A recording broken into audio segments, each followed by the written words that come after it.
Assalamualaikum warahmatullahi wabarakatuh. Kami dari kelompok 20, hari ini kami akan mempresentasikan tugas pidana di luar KUHP yang berjudul Perlindungan Hukum Terhadap Korban Tindak Pidana Perdagangan Orang. Namun, sebelum memulai presentasi, saya akan memperkenalkan anggota kelompok 20. Yang pertama, saya sendiri, Alivia Humaira, sebagai moderator. Yang kedua, adanya Yu Anastasia Anindita.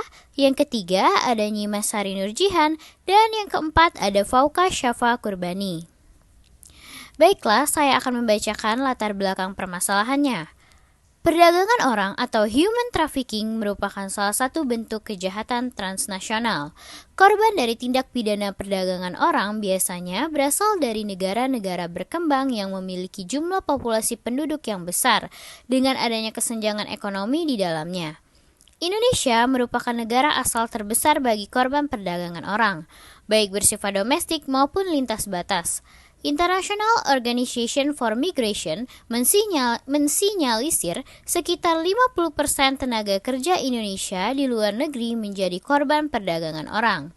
Data dari World Free Foundation berkaitan dengan Indeks Perbudakan Dunia mengatakan bahwa Indonesia menempati posisi ke-8 dari 167 negara yang praktik perbudakan modern atau perdagangan orang tertinggi. Di tingkat nasional, Indonesia telah mengundangkan Undang-Undang Nomor 21 Tahun 2007 tentang pemberantasan tindak pidana perdagangan orang.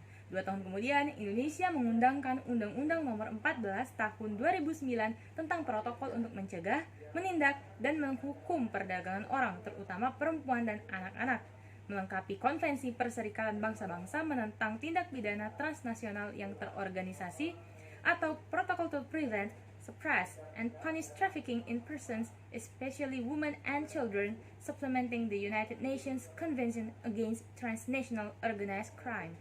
Indonesia terbilang progresif karena Undang-Undang Pemberantasan Tindak Pidana Perdagangan Orang disahkan 4 tahun setelah Konvensi Perserikatan Bangsa-Bangsa.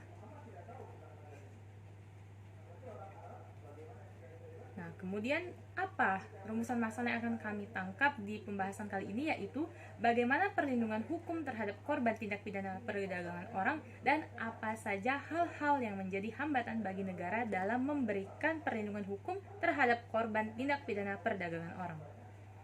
Tujuan dari paparan kami kali ini yaitu untuk mengetahui perlindungan hukum terhadap korban tindak pidana perdagangan orang dan untuk mengetahui hal-hal yang menjadi hambatan bagi negara dalam memberikan perlindungan hukum terhadap korban tindak pidana perdagangan orang.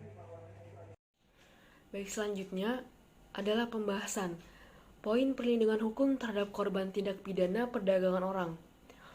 Perlindungan aspek yuridis tentang perlindungan hukum yang dapat dilakukan oleh pemerintah yang paling utama adalah melalui penggunaan Kitab Undang-Undang Hukum Pidana atau KUHP.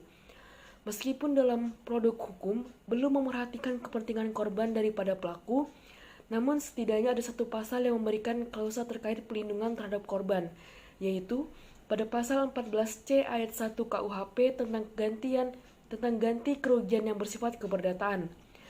Selain itu, perlindungan hukum dari KUHP, perlindungan terhadap korban pun dapat ditemukan di Undang-Undang Nomor 31 Tahun 2014 tentang perubahan atas Undang-Undang Nomor 13 Tahun 2006 tentang perlindungan saksi dan korban, khususnya pada pasal 5 ayat 1 yang memberikan legitimasi terhadap perlindungan keamanan pribadi, keluarga, dan harta bendanya, serta terbebas dari ancaman yang berkenaan dengan kesaksian yang akan sedang atau telah diberikannya. Selanjutnya, terdapat juga di Undang-Undang Nomor 35 Tahun 2014 tentang perubahan atas Undang-Undang Nomor 23 Tahun 2002 tentang perlindungan anak, pasal 68 mengenai perlindungan khusus bagi anak korban penculikan, penjualan, dan atau perdagangan dilakukan melalui upaya pengawasan, perlindungan, pencegahan, perawatan, dan rehabilitasi. Selanjutnya, perlindungan non-yuridis terhadap korban human trafficking yaitu dapat dibagi menjadi 3 faktor. Yang pertama, faktor kemiskinan. Kemiskinan yang paling kuat sebagai pendorong timbulnya kejahatan adalah kemiskinan yang mencapai taraf struktural atau kemiskinan struktural. Dan yang kedua, faktor sosial dan budaya. Faktor ini mendorong seseorang melakukan kejahatan yang sekarang terjadi perubahan-perubahan dalam suatu masyarakat dan membawa dampak negatif bagi masyarakat, seperti terjadinya kesenjangan sosial antara golongan kaya dengan golongan miskin yang mengakibatkan kecemburuan sosial. Dan yang terakhir, pendidikan yang rendah. Rendahnya pendidikan menyebabkan masyarakat banyak yang belum memahami dan mengetahui mengenai hukum dan belum ada kesadaran hukum dalam suatu masyarakat. Hal-hal yang menjadi hambatan bagi negara dalam memberikan perlindungan hukum terhadap korban tindak pidana perdagangan orang. Beberapa hal yang menjadi hambatan dalam melakukan perlindungan serius terkait korban perdagangan manusia adalah selain dari pihak pemerintah, kepolisian, atau kejaksaan, dan pengadilan, sebenarnya justru dari korban itu sendiri, yang terkadang melakukan pembiaran, karena yang pertama, tidak mampu bereaksi terhadap penyimpangan, dan yang kedua, si korban atau badan kontrol lain mungkin takut akan ada akibat yang lebih serius karena pertentangan tersebut. Dan yang ketiga, adanya sikap tidak peduli. Kesimpulan, Indonesia termasuk negara dengan kepadatan penduduk yang tinggi, namun tidak menutup fakta bahwa sebagian masyarakatnya masih memiliki kondisi ekonomi yang rendah. Hal itu menjadi salah satu sebab maraknya masyarakat yang terjebak oleh penyalur jasa ilegal.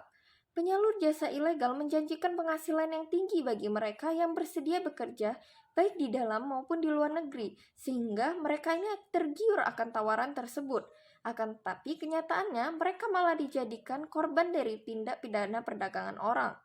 Perdagangan manusia atau perdagangan orang ini mengeksploitasi korbannya dengan tidak memandang usia dan jenis kelamin. Maka dari itu, hukum berperan sangat penting dalam menjaga kedamaian, ketertiban, dan menjamin perlindungan bagi seluruh lapisan masyarakat Indonesia. Hukum melekat dalam masyarakat sebagai pembatas dan sosial kontrol dalam tindakan-tindakan yang terjadi dalam kehidupan bermasyarakat. Oleh karena itu, perlu adanya perlindungan hukum yang memadai agar terjaminnya keamanan bagi masyarakat.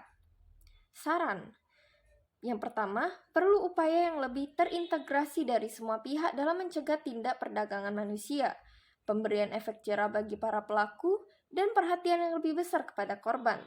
Yang kedua, lebih meningkatkan pengawasan terhadap semua pihak terkait dalam perdagangan manusia atau lembaga-lembaga yang konsen terhadap penanganan perdagangan manusia agar tidak terjadi perbuatan yang melawan hukum oleh pihak terkait.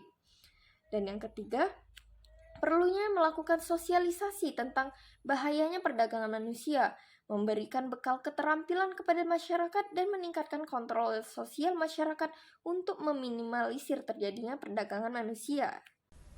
Sekian presentasi dari kelompok kami. Mohon maaf apabila ada salah-salah kata. Kepada Allah saya mohon ampun. Wassalamualaikum warahmatullahi wabarakatuh.